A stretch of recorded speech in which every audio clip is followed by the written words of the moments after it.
জ্যোতিষশাস্ত্র অনুসারে রাশিচক্রের দ্বাদশতম রাশি ও জলতত্ত্বের রাশি মীন, যার ইংরেজি নাম হলো পাইসেস। আর এই রাশির অধিপতি হলেন জ্ঞান, সমৃদ্ধি, ভাগ্য, সুখ, সন্তান, ধর্মজ্ঞান, পরিতৃপ্ততা, সম্মান ইত্যাদির কারক গ্রহ এবং দেবতাদের গুরুদেব দেবগুরু বৃহস্পতি। তাই আপনি যদি মীন রাশি বা মীন লগ্নের জাতক জাতিকা হয়ে থাকেন তবে সম্পূর্ণ ভিডিওটি বেশ মনোযোগ সহকারে দেখবেন, যাতে কোনো মূল্যবান বিষয় মিস না হয়ে যায়। আর হ্যাঁ, যদি ভিডিওটি দেখে কিঞ্চিত মাত্র উপকৃত হয়ে থাকেন তবে অবশ্যই চ্যানেলটিকে সাবস্ক্রাইব করে দেবেন। তো আসুন আর কথা না বাড়িয়ে জেনে নিই ফেব্রুয়ারি 2025-এর এমন 10টি বড় এবং গুরুত্বপূর্ণ তথ্য যা আগামীতে আপনাদের সাথে ঘটতে চলেছে। 2025 সালের দ্বিতীয় মাস ফেব্রুয়ারি মাস মীন রাশি ও মীন লগ্নের জাতক জাতিকাদের এক প্রকার মধ্যম বা মিশ্র ফলপ্রদ সময় হবে, কারণ এই মাসে আপনারা বেশ কিছু বিষয়ে উত্থান পতনের সম্মুখীন হবেন। যেহেতু রাহু মহারাজ ও দৈত্যগুরু শুক্রাচার্য সম্পূর্ণ মাস জুড়েই আপনাদের রাশিতে অবস্থান করে থাকবে এবং আপনাদের রাশির অধিপতি দেবগুরু বৃহস্পতি আপনাদের তৃতীয়ভাবে অবস্থান করবেন। সেই কারণে এই মাসে আপনারা নানা চ্যালেঞ্জ বা সমস্যার সম্মুখীন হতে পারেন। তাই যতই সমস্যা আসুক না কেন, প্রথম থেকে সেগুলি মোকাবেলা করার জন্য আপনাদের প্রস্তুত থাকতে হবে। মনে ভালোবাসার অনুভূতি বজায় থাকবে, সেই কারণে আপনারা সকল সম্পর্কগুলিও বেশ ভালোভাবে পরিচালনা করতে সক্ষম হবেন। প্রেম সম্পর্কের জন্য সময়টি বেশ ভালো সময়। যদি আপনাদের সাথে আপনাদের প্রিয়জনের মধ্যে কোনো সমস্যাও চলমান থেকে থাকে তবে সেই সমস্যা দূরীভূত হবে। অন্যদিকে যেহেতু কেতু মহারাজ সম্পূর্ণ মাস জুড়েই আপনাদের সপ্তম ভাবে অবস্থান করে থাকবেন, সেই কারণে দাম্পত্য সম্পর্কের মধ্যে কিছুটা উত্থান পতনের সম্মুখীন আপনাদের হতে হবে। তবে আপনাদের স্বামী স্ত্রীর মধ্যে রোমান্স বজায় থাকবে। মাঝে মধ্যে পারস্পরিক বোঝাপড়ার অভাবের কারণে যদিও সম্পর্ক দুর্বল হয়ে যেতে পারে। তাই সম্পূর্ণ মাস জুড়েই আপনাদের বুদ্ধিমত্তার প্রয়োগ করেই চলতে হবে। যেহেতু সম্পূর্ণ মাস জুড়েই গ্রহের সেনাপতি মঙ্গল আপনাদের চতুর্থভাবে অবস্থান করে সেখান থেকে আপনাদের সপ্তম, দশম ও একাদশ ভাবে দৃষ্টি দেবেন, যার কারণে আপনাদের আয় বা লাভ বাড়িয়ে তুলতে অনেক সহায়ক ভূমিকা পালন করবে। আপনারা কর্মক্ষেত্রে কাঙ্ক্ষিত সাফল্য অর্জন করতে পারবেন। তবে দাম্পত্য জীবনে যে কোনো বিষয়কে কেন্দ্র করে উত্তেজনা বৃদ্ধি পাবে। পাশাপাশি আপনাদের ব্যক্তিগত জীবনেও কিছুটা উত্থান পতন থাকবে। বিশেষ করে এই মাসে মায়ের স্বাস্থ্য সংক্রান্ত কোনো সমস্যার সম্মুখীন আপনারা হতে পারেন। যেহেতু ন্যায়াধীশ শনি মহারাজ সম্পূর্ণ মাস জুড়েই আপনাদের দ্বাদশভাবে অবস্থান করে থাকবেন, যার ফলেও আপনাদের আকস্মিক ব্যয় বৃদ্ধি পেতেই দেখা যাবে। অন্যদিকে যেহেতু মাসের দ্বিতীয়ার্ধে ভগবান সূর্যনারায়ণ ও গ্রহের যুবরাজ বুধ আপনাদের দ্বাদশভাবে গোচর করবেন, সেই কারণেও আপনাদের অপ্রয়োজনীয় ব্যয় বাড়িয়ে তুলবে। সুতরাং সম্পূর্ণ মাস জুড়েই আপনাদের অর্থের ভারসাম্য অর্থাৎ আয় ব্যয়ের ভারসাম্য বজায় রেখে চলার প্রতি মনোযোগী হতে হবে। পাশাপাশি আপনাদের স্বাস্থ্যের বিষয়ে অধিক যত্নবান হতে হবে, কারণ যেহেতু সম্পূর্ণ মাস জুড়েই আপনাদের দ্বাদশভাবে ন্যায়াধীশ শনি মহারাজ অবস্থান করে থাকবেন এবং মাসের দ্বিতীয়ার্ধে ভগবান সূর্যনারায়ণ ও বুধ আপনাদের দ্বাদশভাবে গোচর করে ত্রিগ্রহী দোষ সৃষ্টি করবেন। সেই কারণে স্বাস্থ্যে কিছুটা হলেও সমস্যা দেখা দিতে পারে। তবে এই মাসটি শিক্ষার্থী বিদ্যার্থীদের জন্য বেশ ভালো ও অনুকূল সময় হবে। প্রতিটি পদক্ষেপে আপনারা আপনাদের শিক্ষক অধ্যাপকদের অকৃত্রিম সাহায্য, সহযোগিতা ও সমর্থন পাবেন। পেশাগত বা কর্মজীবনের দৃষ্টিকোণ থেকে মীনের জাতক জাতিকাদের এই মাসটি কিছুটা উত্থান পতনে পরিপূর্ণ থাকবে। যেহেতু আপনাদের দশম ভাবের অধিপতি দেবগুরু বৃহস্পতি সম্পূর্ণ মাস জুড়েই আপনাদের তৃতীয়ভাবে অবস্থান করে থাকবেন, ফলস্বরূপ আপনাদের মধ্যে কিছুটা হলেও অলসতা বাড়বে। তাই কোনো কাজ বা দায়িত্ব কর্তব্য হালকাভাবে নেওয়া থেকে বিরত থাকতে হবে, অন্যথায় এতে সমস্যা বাড়তে পারে। অন্যদিকে যেহেতু আপনাদের সপ্তম ভাবের অধিপতি ভগবান সূর্যনারায়ণ মাসের প্রথমার্ধে গ্রহের যুবরাজ বুধের সঙ্গে আপনাদের একাদশভাবে সংযুক্তি করে বুধাদিত্য যোগের সূচনা করবেন, যার ফলে কর্মক্ষেত্রে আপনারা ঊর্ধ্বতন কর্মকর্তাদের সাহায্য, সহযোগিতা ও সমর্থন পাবেন এবং আপনাদের করা কাজের জন্য অনেক প্রশংসিত হবেন। শুধু আপনাদের অলসতা পরিহার করে চলতে হবে, একমাত্র এর মাধ্যমেই সকল কাজ সুসম্পন্ন করতে পারবেন। আপনাদের যে সহকর্মী বন্ধুরা আছেন তারাও আপনাদের অনেক রকম ভাবে সাপোর্ট করবেন, যার ফলে কর্মক্ষেত্রে আপনাদের অবস্থান উন্নত হবে এবং পদোন্নতি প্রাপ্তির সম্ভাবনাকেও অনেকাংশে বাড়িয়ে তুলবে। আবার যেহেতু গ্রহের সেনাপতি মঙ্গল আপনাদের চতুর্থভাবে বসে সেখান থেকে আপনাদের দশম ভাবকে প্রভাবিত করবে, যার ফলে আপনাদের কর্মক্ষমতা ও কর্মদক্ষতাকে অনেকাংশে বাড়িয়ে তুলবে এবং আপনারাও অল্প সময়ে প্রতিটি কাজ সঠিকভাবে সুসম্পন্ন করতে সক্ষম হবেন। যদিও যারা ব্যবসায়ী বন্ধুরা আছেন তারা ব্যবসা পরিচালনা করার ক্ষেত্রে বেশ কিছু চ্যালেঞ্জ বা সমস্যার সম্মুখীন এই মাসে হতে পারেন।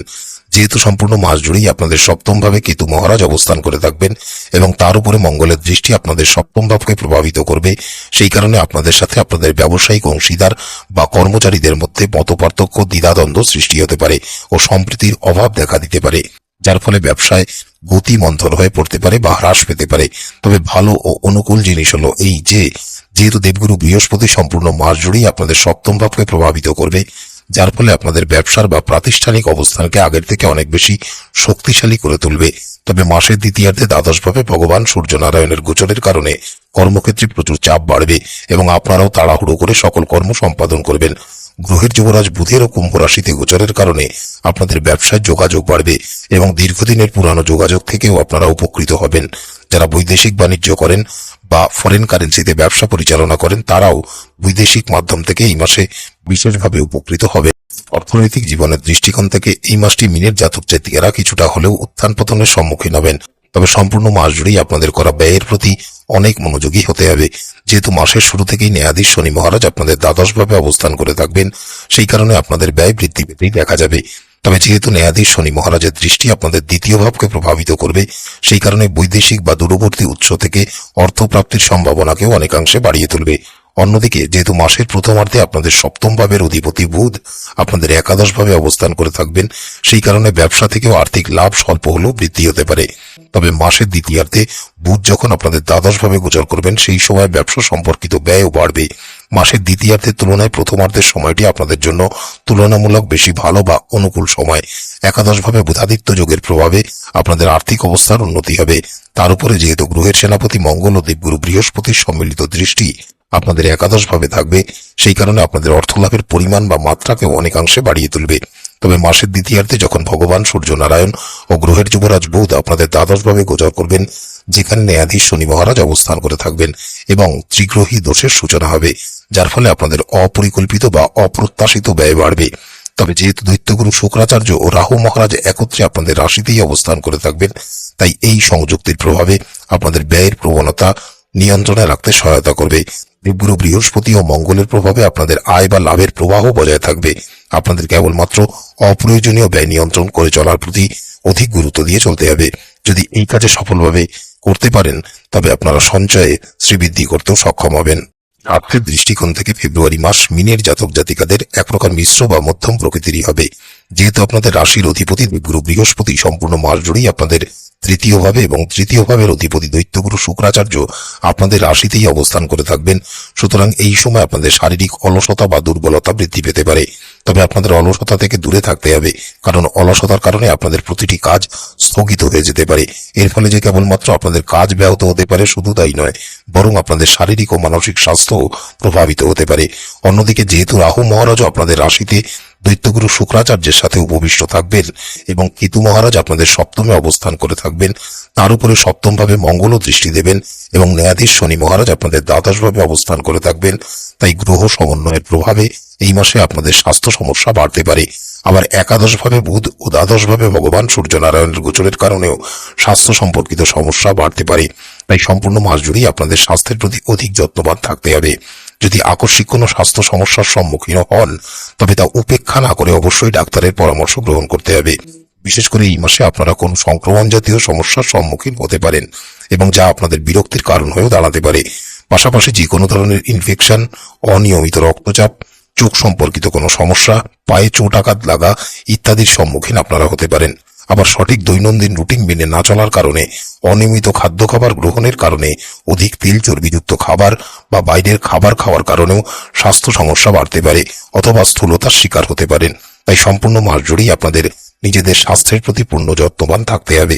এবারে যদি প্রেম ও দাম্পত্য সম্পর্কের বিষয়ে আলোচনা করা হয়, তবে আপনারা যারা প্রেম সম্পর্কের সাথে যুক্ত আছেন, মাসের শুরুর সময়টি আপনাদের জন্য বেশ অনুকূলেই থাকবে। যেহেতু মাসের শুরুতে ভগবান সূর্যনারায়ণ ও বুধের সংযুক্তিতে আপনাদের একাদশভাবে বুধাদিত্য যোগ তৈরি হবে, সুতরাং এই যোগের প্রভাবে আপনাদের শুভ বুদ্ধির উদয় হবে এবং পারস্পরিক বোঝাপড়াও বাড়বে। যেহেতু উভয় গ্রহের দৃষ্টি আপনাদের পঞ্চম ভাবে পড়বে, যার ফলে আপনাদের প্রেম সম্পর্কের বন্ধন আগের থেকে আরো সুদৃঢ় ও শক্তিশালী হবে। অন্যদিকে যেহেতু দৈত্যগুরু শুক্রাচার্য উচ্চ অবস্থায় রাহু মহারাজের সাথে আপনাদের রাশিতে অবস্থান করে থাকবেন, সেই কারণে আপনারা আপনাদের প্রেম জীবনকেই অধিক অগ্রাধিকার দেবেন এবং স্বতঃস্ফূর্ততার সাথে আপনাদের প্রেম সম্পর্ককে এগিয়ে নিয়ে যাবেন। এই সময় আপনারা আপনাদের প্রিয়জনকে খুশি করার জন্য বা খুশি রাখার জন্য অনেক কিছু করবেন। বিশেষ করে প্রিয়জনকে আপনারা কোনো উপহার দিতে পারেন বা নতুন কোনো জিনিস কিনে দিতে পারেন। দাম্পত্য জীবনযাপন করা ব্যক্তিদের জন্য এই মাসটি কিছুটা প্রতিকূল বা দুর্বলই থাকবে। যেহেতু সম্পূর্ণ মাস জুড়েই কেতু মহারাজ আপনাদের সপ্তম ভাবে অবস্থান করে থাকবেন এবং মঙ্গলের দৃষ্টিও আপনাদের সপ্তম ভাবে থাকবে, সেই কারণে যে কোনো বিষয়কে কেন্দ্র করে সম্পর্কের মধ্যে ঝগড়া বিবাদের মতো পরিস্থিতির সৃষ্টি হতে পারে। যদি দাম্পত্য সম্পর্কের অভ্যন্তরে পূর্ব থেকেই কোনো সমস্যা চলমান থেকে থাকে তাহলে এই মাসে সম্পর্কে ভাঙন ধরতে পারে, এমনকি বিচ্ছেদের মতো পরিস্থিতিও সৃষ্টি হতে পারে। তবে ভালো ও অনুকূল দিক এই হলো যে যেহেতু দৈত্যগুরু শুক্রাচার্যের দৃষ্টি আপনাদের সপ্তম ভাবকে প্রভাবিত করবে, যার ফলে সম্পর্কের মধ্যে রোমান্টিকতা অনেক বাড়বে এবং একান্তে অনেক সময় বা মুহূর্ত অতিবাহিত করার প্রতি আগ্রহী হয়ে পড়বেন। আবার যেহেতু সম্পূর্ণ মাস জুড়ে দেবগুরু বৃহস্পতির দৃষ্টিও আপনাদের সপ্তম ভাবে থাকবে, যার ফলে দাম্পত্য সম্পর্কের মধ্যে দ্বন্দ্ব যতই চলমান থাকুক না কেন শেষ পর্যন্ত সম্পর্কের ভাঙন রুখতে বা দাম্পত্য সম্পর্ক রক্ষা করতে অনেক সহায়তা প্রদান করবেন। অন্যদিকে যেহেতু আপনাদের সপ্তম ভাবের অধিপতি বুধ মাসের প্রথমার্ধে আপনাদের একাদশভাবে অবস্থান করে থাকবেন, যার ফলে আপনারা আপনাদের স্বামী অথবা স্ত্রীর মাধ্যমে বিশেষভাবে উপকৃত হবেন। তবে 11 তারিখে বুধ যখন আপনাদের দ্বাদশভাবে গোচর করবেন, সেই সময়ের পরে আপনাদের বৈবাহিক সম্পর্কের জন্য খারাপ সময়ের সূচনা হবে। তবে 27 তারিখে বুধ যখন আপনাদের রাশিতে গোচর করে সেখানে অবস্থানরত শুক্র ও রাহুর সাথে সংযুক্তি ঘটাবে এবং সেখান থেকে আপনাদের সপ্তম ভাবকে প্রভাবিত করবে। সুতরাং এই সময় আপনাদের দাম্পত্য সম্পর্কের অভ্যন্তরে পারস্পরিক প্রেম ও বোঝাপড়াকে অনেকাংশে বাড়িয়ে তুলবে, যার ফলে আপনাদের সম্পর্কের মধ্যে চলমান বৈষম্য ধীরে ধীরে সমাধান হতে শুরু করবে। তবে সম্পূর্ণ মাস জুড়েই আপনাদের বেশ ধৈর্য ধরে এই সম্পর্ক পরিচালনা করতে হবে। পারিবারিক জীবনের দৃষ্টিকোণ থেকে ফেব্রুয়ারি মাসে আপনারা বেশ কিছু বিষয়ে উত্থান পতনের সম্মুখীন হবেন। যেহেতু গ্রহের সেনাপতি মঙ্গল সারা মাস ধরে আপনাদের চতুর্থভাবে অবস্থান করে থাকবেন, ফলে ঘরের বা পরিবারের শান্তিতে বিঘ্ন ঘটতে পারে। এমনকি এই মাসে আপনাদের মার স্বাস্থ্য সম্পর্কিত কোনো সমস্যার সম্মুখীন হতে পারেন। এমনকি সামান্য কোনো কথাকে কেন্দ্র করে বা অনিয়ন্ত্রিত আচরণ বা শব্দচয়নের কারণে পারিবারিক পরিবেশ নেতিবাচক হয়ে পড়তে পারে। অন্যদিকে যেহেতু সম্পূর্ণ মাস জুড়েই রাহু মহারাজ ও দৈত্যগুরু শুক্রাচার্য আপনাদের রাশিতেই অবস্থান করে থাকবেন, তাই আপনারা ঘরের বা পরিবারের দিকে তুলনামূলক কম সময় বা মনোযোগ দিতে পারবেন। এর ফলে বাড়ির অবস্থা কিছুটা খারাপ হয়ে পড়তে পারে। আবার যেহেতু ন্যায়াধীশ শনি মহারাজ আপনাদের দ্বাদশভাবে বসে সেখান থেকে আপনাদের দ্বিতীয়ভাবে দৃষ্টি দেবেন, সেই কারণে পারিবারিক সম্পর্কের মধ্যে যে কোনো বিষয়কে কেন্দ্র করে পরিস্থিতি কিছুটা উত্থান পতনে পরিপূর্ণ হবে। তবে যদি এই মাসে কোনো পারিবারিক সম্পত্তি কেনার পরিকল্পনা করে থাকেন তবে তা সফল বা বাস্তবায়িত হতে দেখা যাবে। যেহেতু চতুর্থ ভাবের অধিপতি বুধ মাসের শুরুতে আপনাদের একাদশভাবে অবস্থান করে থাকবেন, যার ফলে পরিবারের সম্প্রীতির পরিবেশ বজায় রাখতে সহায়তা করবে। 11 তারিখে যখন বুধ আপনাদের দ্বাদশভাবে গোচর করবেন, যেখানে ন্যায়াধীশ শনি মহারাজ ইতিমধ্যেই অবস্থান করে থাকবেন, 12 তারিখে ভগবান সূর্যনারায়ণও দ্বাদশভাবে গোচর করবেন, যার ফলে পারিবারিক জীবনে বেশ কিছু সমস্যা বৃদ্ধি পেতে পারে। এই সময় পরিবারের কোনো সদস্য বিদেশ ভ্রমণেরও সুযোগ পেতে পারেন। তবে 27 তারিখে বুধ যখন আপনাদের রাশিতে প্রবেশ করবেন, সেই সময়ের পরে পারিবারিক জীবন অনুকূল সময়ের সূচনা করবে। পরিবারের অভ্যন্তরে সুখ শান্তি বৃদ্ধি পাবে। যারা আপনাদের ভাই বোন আছেন তারাও সহায়ক ভূমিকা পালন করবেন, ফলে তাদের সাথে আপনাদের সম্পর্ক সুমধুর হয়ে উঠতে দেখা যাবে।